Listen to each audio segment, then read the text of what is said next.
Wall Street, Madison Avenue, Fifth Avenue, the Dakota, the San Remo. The players were here. I just had to bait the hook. This time, I didn't have movie stars. This time, I used Playboy Playmates. These weren't just any Playmates. Jessie was a Puerto Rican knockout who grew up working in card rooms and was a good player herself. I could stake her, infiltrate other games, and poach their big-ticket players. Shelby could write code and run more thorough background checks than the TSA. Winston was the daughter of an American diplomat. She's lived in 9 different countries and had the email addresses of half the Saudi royal family. Who's the biggest game in Manhattan? On any given night, it's either Teddy Chin or Tootie Toscano. That's Manhattan. What do you mean? Biggest game in New York is in Brooklyn. Russian Jews. Buy-in's $100K. No one runs a game, they just play and pay.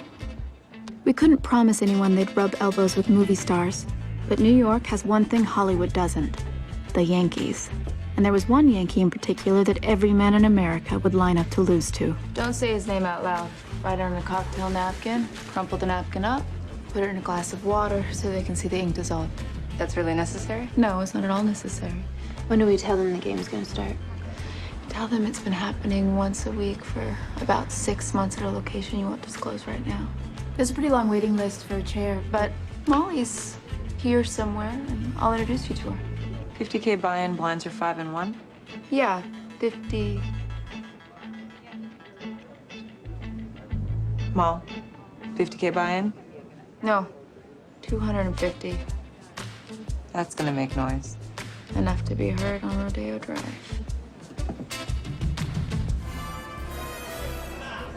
The Gold Coast of Long Island has been home to the Vanderbilts, Roosevelts, Whitneys, J.P. Morgan, and F.W. Woolworth. It's an impossible ticket to get, but I can talk to Molly. Tonight was a $10,000 per person fundraiser to pay for major renovations at the East Hampton Yacht Club.